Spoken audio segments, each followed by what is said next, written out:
Hoor je dat? Pure rust. Ik hou niet van pure rust.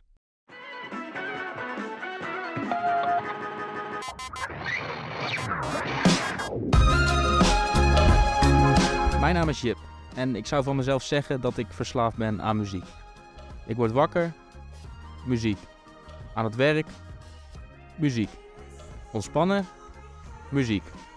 Onderweg, muziek. Muziek speelt een ongelooflijk belangrijke rol in mijn leven.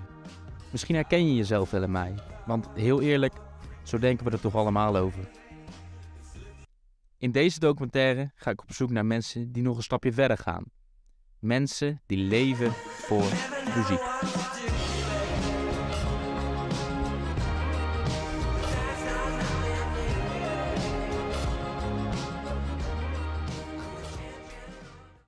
Dit is Sjoerd Major, die linker dan, want die rechter is Fish, de oude zanger van Marillion, de favoriete band van Sjoerd. Sjoerd heeft tot nu toe al ruim 200 concerten bezocht van de progressieve rockband uit Engeland. En ook dit jaar staan er weer wat tripjes op de planning.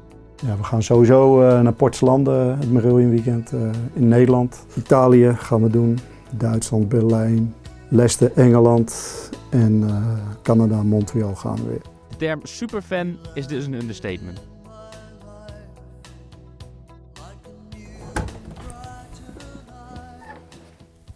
Wat echt een hele bijzondere cd is. Misschien is dat wel, even kijken om door te geven, nummer 8.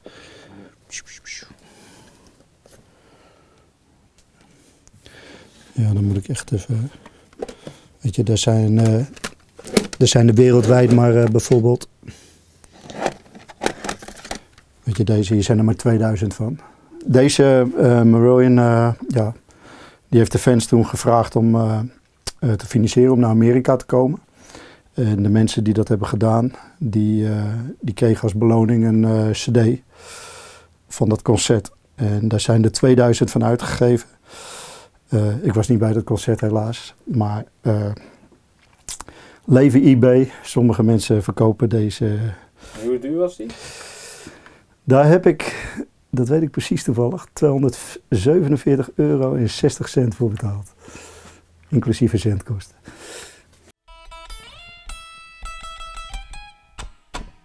Tja, een carrière als gitarist zit er voor mij niet meer in.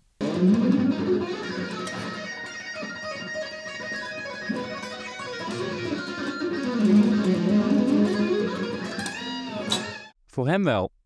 Hidde Rodenburg is 18 jaar, speelt in 2 bands en heeft daarnaast ruim 16.000 volgers op TikTok.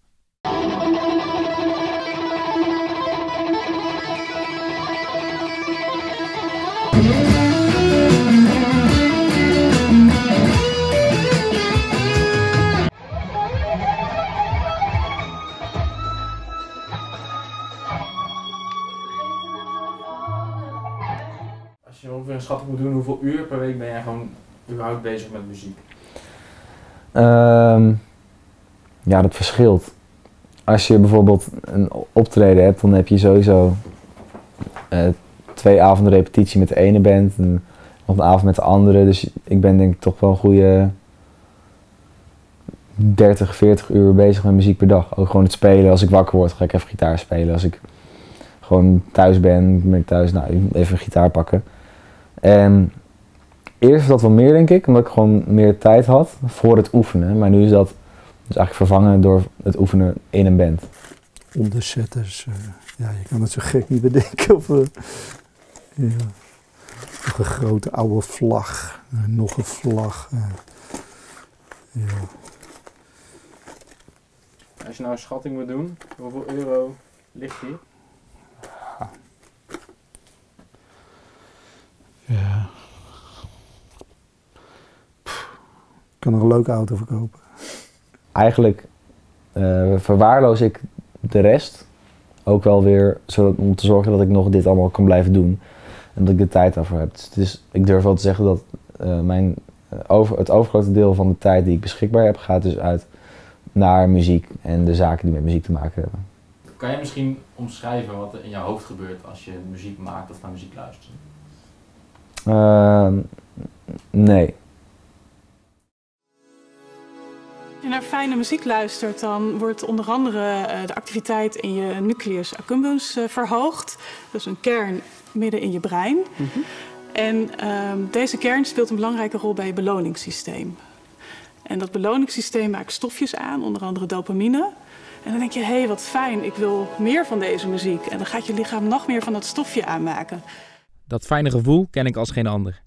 Zo was het nummer Diamonds van de Boxer Rebellion jaren geleden een hele belangrijke voor mij.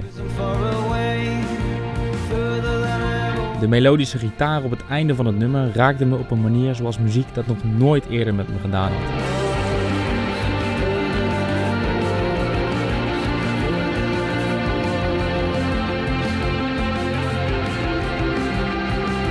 En tot de dag van vandaag is het nog altijd een van mijn favoriete nummers.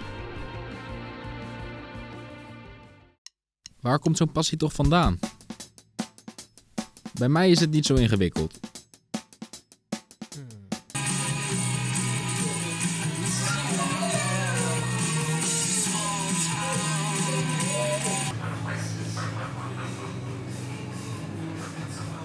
Hele lekker, Jip. Heel mijn jeugd hoorde ik de muziek waar mijn vader van houdt. Hij draaide rock, pop, alternatieve muziek, echt van alles.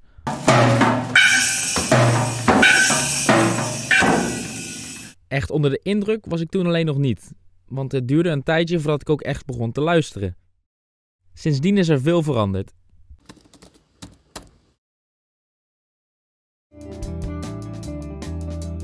De laatste jaren pakken we samen vaak concerten van onze favoriete artiesten.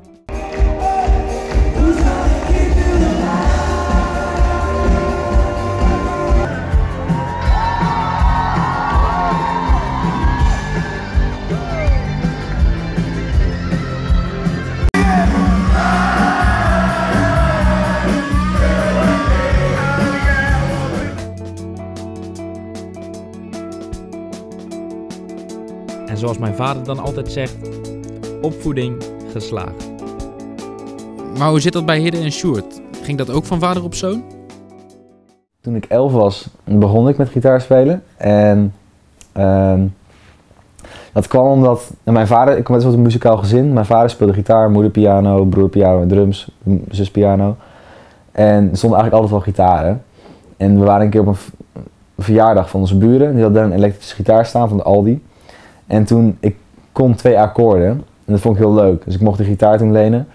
En toen had ik dus voor mijn verjaardag, kreeg ik zelf een gitaar en toen dacht ik van ja, ik vind het vet. Ik ben in Hilversum geboren. Toen ben ik op mijn 5e verhuisd naar Spakenburg, Bunschoten, Spakenburg. En daar speelde ik dag en nacht met 2 Engelse vriendjes op straat. En hun stiefvader die was helemaal gek van het oude Marillion.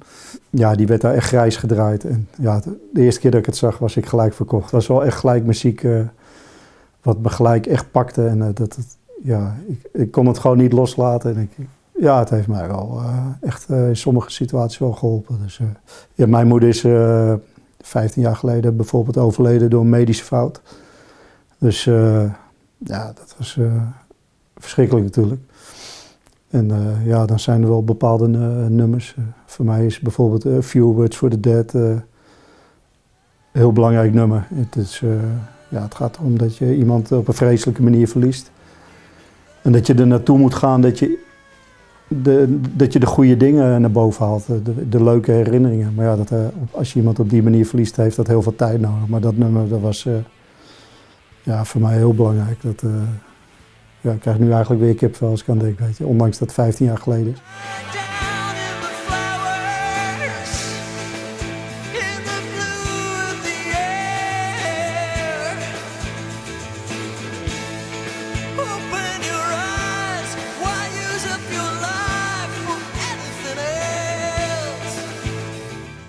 Voor Sjoerd gaat er echt niks boven Marillion. Behalve zijn vrouw dan, die hij, dankzij de band, heeft ontmoet. Maar buiten dat helemaal niks. Sjoerd werkt als dienstregelaar bij de NS. En bij zijn sollicitatie had hij voor zijn baas direct een mededeling. Ja, ik heb dat ook wel bij mijn sollicitatie gezegd. Dus, ja, hoe ging dat precies? Nou, ik heb wel gezegd, ik ben heel makkelijk. Maar als je dan Marillion speelt, dan ga ik naar een concert. Ze wisten gelijk waar ze toe waren, dus dat was duidelijk. Ook voor Hidde heeft muziek veel impact op het dagelijks leven. zoals hij eerder zei, spendeert hij het grootste deel van zijn tijd aan muziek. En dat is niet eenvoudig als student. Hou je dat wel vol? Nee. Het is best wel stressvol. Ook met school daarnaast. Zeg maar, ik heb vorig jaar journalistiek gedaan. En ik doe nu een avondschool wiskunde. Dus dat kost me tijd. Ik heb een vriendin in Haarlem, kost heel veel tijd. En 2 bands. En ik heb nog werk natuurlijk. Het kost wel heel veel tijd. Dus ik zit ook best wel vaak van, ja, jezus, wat ben ik nou aan het doen eigenlijk? Maar dat komt heel erg met vlagen. En soms zit je dan weer de pakken neer, maar daarna denk je ook van, ja, ik heb een heel leuk leven. Het is heel erg leuk wat ik allemaal kan doen. Wat is jouw droom? Ja, mijn droom is eigenlijk wel dat ik gewoon zeg maar, ik hoef niet zozeer per se te leven van mijn muziek. Ik hoef er niet per se geld mee te verdienen. Dat vind ik helemaal niet belangrijk. Maar ik wil heel graag gewoon dat veel mensen de muziek horen. En dat ik op een groot podium sta. Me lijkt het bijvoorbeeld heel vet om een keer op een Lowlands of een Pinkpop te staan. Maar ik hoef niet eens main stage. Maar dat je gewoon mensen hebt die jouw muziek horen van een hele grote groep. Omdat jij op het podium staat met een groepje om die muziek te maken. En dat beloningssysteem maakt stofjes aan, onder andere dopamine.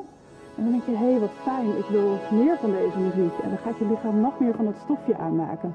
Dus en dat geeft eigenlijk een beetje dat gelukzalige gevoel. En dat stofje wordt bijvoorbeeld ook vrijgemaakt als je bijvoorbeeld lekker eet. Of als je een fijne vrijpartij hebt. Dus het is een soort drugs eigenlijk, muziek? Ja, het werkt verslavend. Het werkt verslavend. Daar zit het hem in. Kijk, we ogen misschien wel verschillend met onze festivalbrilletjes, metaljasjes en zelfgemaakte bordjes. Maar in dat gevoel kan iedereen zich vinden. Dat gevoel van het rennen naar de barrier, het zweet op je voorhoofd, die verbindende lasers in je gezicht, de veelste harde bas die je de dagen erop nog steeds door je lichaam voelt trillen, het pislauwe bier in je nek en de duizenden mensen om je heen die de longen uit hun lijf schreeuwen. Maar ook het alleen kunnen zijn.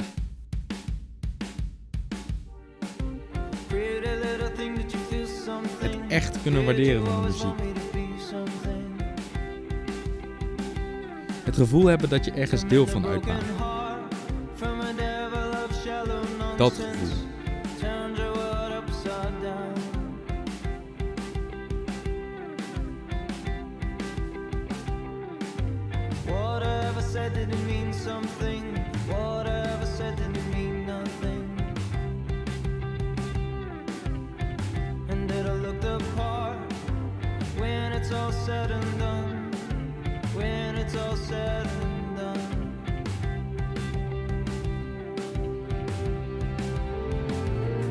I'm no good next to diamond.